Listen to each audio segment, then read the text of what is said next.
one of the most moving images of Pope Francis that touched many people around the world in 2013 was his encounter with Vinicio Rivar. Vinicio Rivar had a genetic disease, fibromatosis, which left him with itchy, sore-like growth from the head to the toes. He came to St. Peter's Square on a wheelchair brought by his aunt. And when Pope Francis saw him from afar, he went toward him and embraced this man so intimately for more than 1 minute.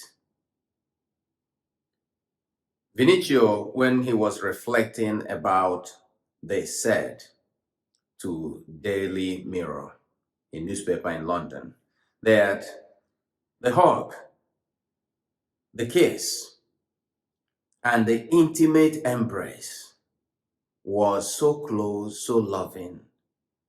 The smile of Pope Francis so natural. And that what moved him so profoundly, Vinicio said, was that these saw-like growth around him that sometimes emits pause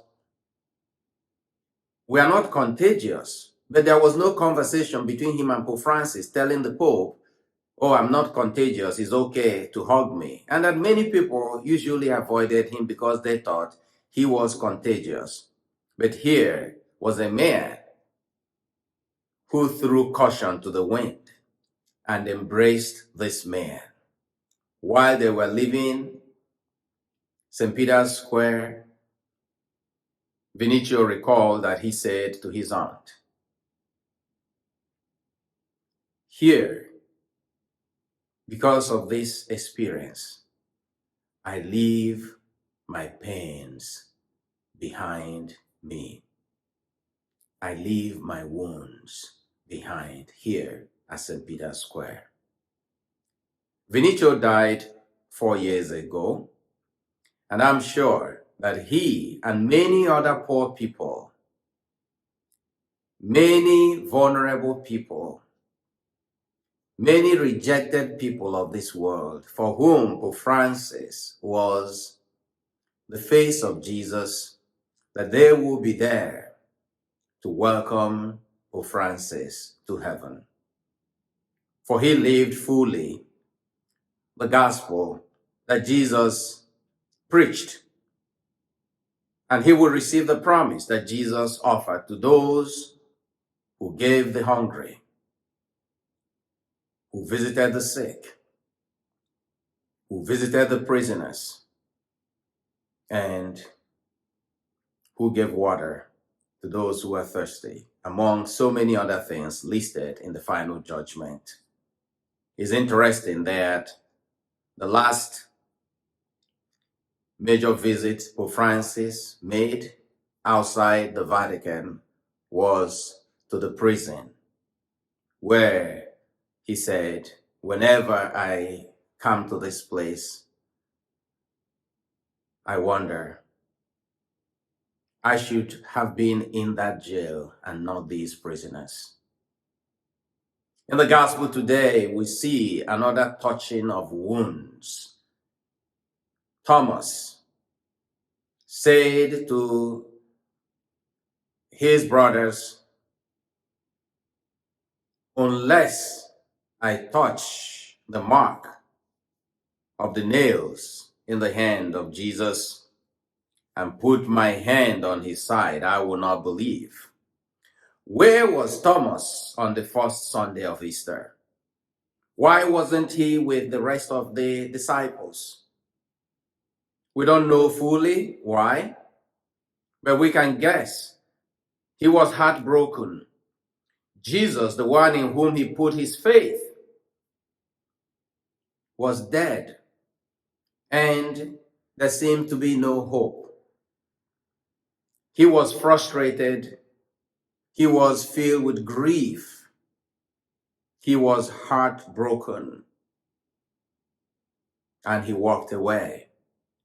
So on the first Sunday, when Jesus shows up, he was not there. And that reminds us, every one of us, to remember, every Sunday when we go to Mass, the risen Lord comes like he did on the first Easter. Because on the second Sunday after Easter, Thomas decided to come to church. When the disciples told him, his brothers told him, "We have seen the Lord," he came. He said, "I will not believe unless I see." But where did he take his doubts, his pains, and the wounds he was carrying? He took it to the church. He brought it to Jesus. It is okay for you to doubt your faith. It is okay when you worry. It is okay when things that are happening around you make no sense to you and you feel that God is not there. It is okay even to despair. But remember, take your wounds to Jesus. Take your doubts to Jesus. Take your pains to Jesus like Thomas did in the gospel today. In this meeting of Thomas and Jesus, we see the meeting of two wounds. One, the wound of Thomas, that is the human wound that will fester without God touching that wound. The wound of our humanity in its brokenness. The wounds of our humanity in its fragility and vulnerability. The wounds of doubts, of pain, of fear, similar to the wounds of Vinicio, of sickness and uncertainty and doubts. But then he met with another wound. Like St. Thomas said of the wounds of the resurrected Jesus, these, according to Thomas, are the signs of victory. They are the signs and trophies of victory. The wounds of the glorified body of Jesus are healing wounds. They are the wounds that point to his divinity, to his victory over death, his victory over pain, his victory over everything that wears us down. And in the touching of the wound of Thomas and the wounds on the body of Jesus, there was a transformation that takes place. And the eyes of Thomas were opened, and he exclaimed, "My Lord and my God." When we touch the body of Jesus with faith, we will see something beyond the ordinary. When we touch the body of Jesus, we encounter the power of God and the eruption of heaven on earth. I don't know about you. The church is the body of Christ, and that church also is the wounded body of Christ that the Lord is sending to also embrace the brokenness and the wounds of humanity in the broken world of our day so that they will come to believe. We see that in the first Sunday, the disciples were in the room. They locked the doors because they were afraid. But Jesus came, gave them peace, gave them the power of the Holy Spirit, filled them with new energy and new hope. The second Sunday, they were still in a locked room, but the word fear was no longer there. For when Jesus enters into your situation, something happens that changes everything. The power of God. That's what we're being asked to do. To go out and touch the wounds of our brothers and sisters and allow them to come to God to touch the wounds of the glorified Jesus, the trophies of victory that they will encounter when they enter into the church. when they experience the kind of touch that Pope Francis gave to Vinicio in his wounds and in his pains and the tragedies that surrounded his life. We see in the readings, in the first reading, many signs and wonders followed the early church. Amazing things were done in the name of the Lord. And then the second reading, John, in his distress, when he encountered the risen Lord and sees a vision of the future, he was filled with joy. He was filled with strength. Whenever we come to Jesus, he fills us with power, with strength, and with grace. May we be the finger of God, touching the wounds of humanity like Pope Francis.